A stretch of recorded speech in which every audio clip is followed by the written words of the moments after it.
आप आसपास देखेंगे तो चीजें आपको अनकाउंटेबल चीजें दिखेंगी। अनकाउंटेबल से मेरा मतलब क्या है, जैसे मिल्क, वाटर, शुगर, है ना।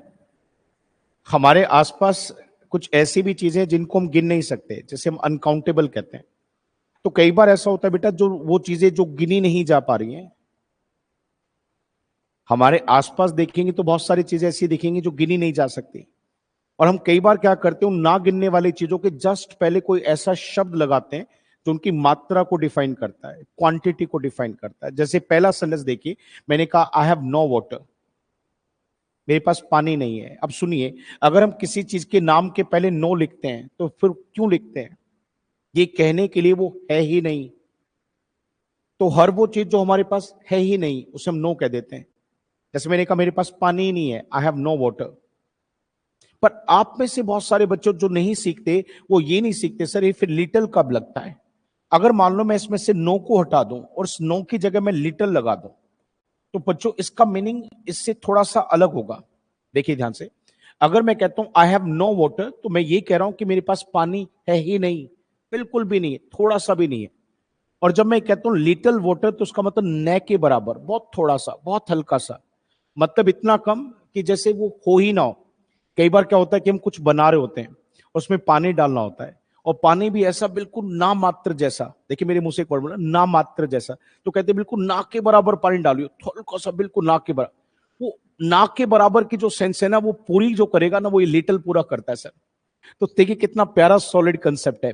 आई हैव नो वाटर, पानी है ही नहीं। आई हैव लिटिल वाटर, न के बराबर पानी है, बिल्कुल न के बराबर। जस्ट नीचे आइए, आई हैव सम वाटर। अगर हम किसी ना गिनने वाली चीज के पहले सम लगाते हैं तो उसमें थोड़े की सेंस है। थोड़ा कैसे? जैसे मैंने कहा मेरे पास थोड़ा सा पानी है, तो आई हैव सम वाटर। पर अगर मैं इसी सम को चाहूं तो मैं रिप्लेस कर सकता हूं अ लिटिल से। और देखिए कमाल की बात, देखिए मीनिंग नहीं बदलेगा, मीनिंग नहीं बदलेगा। हर वो चीज जो नहीं गिनी जा सकती बेटा, और आप उसके पहले अगर सम लगाते हैं ना, तो उसमें कुछ होने की सेंस है। जैसे यहां पर देखिए, आई हैव सम वाटर, मेरे पास कुछ पानी है। पर अगर मैं इसी को बदल के कह दूं I have a little water, तो इसका भी मतलब यही है कि मेरे पास थोड़ा सा पानी है। तो आज से दो वर्ड आपके पास आ गए ना गिनने वाली चीजों के लिए, एक सम और एक अ लिटिल। दोनों का मतलब क्या है? थोड़ा सा। पर कमाल देखे सर यहां इस सेंटेंस में क्या, जैसे मैंने लिखा ऑल वाटर, सारा का सारा। अगर हम किसी भी चीज के पहले ऑल लगाएंगे तो सारा का सारा, सब के सब। देखिए कैसे, सारा पानी, कौन सा सारा पानी? जो इस बर्तन के अंदर है।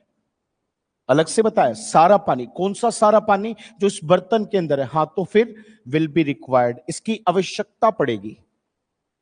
तो बताइए, जो बर्तन के अंदर पानी है उसमें से कितने पानी की, मेरा क्वेश्चन है, आप ऑनलाइन बच्चे पढ़ रहे हैं, आप भी और आपसे भी, मेरा ये क्वेश्चन है कि यहां पर कितने पानी की आवश्यकता पड़ेगी?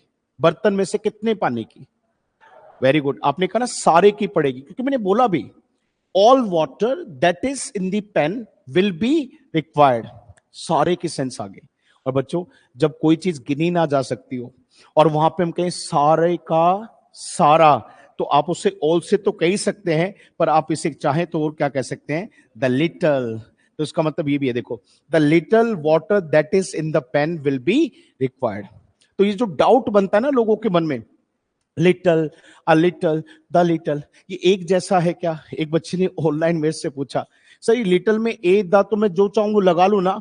अरे मैंने कहा नहीं भाई, आप इसमें अ द लगाओगे तो मीनिंग बदल जाएगा। बदला ना? देखो बदला। आप कुछ मत लगाओ, ए और द मत लगाओ, क्या मतलब निकल के आया? वो तो जी न के बराबर है, न के बराबर। और आपने आ लगाया थोड़ा, और आपने दा लगाया तो सारा का सारा। ये सेंस इसकी है। बताइए बेटा, सबको क्लियर हुआ? डाउट या no doubt? Are you sure?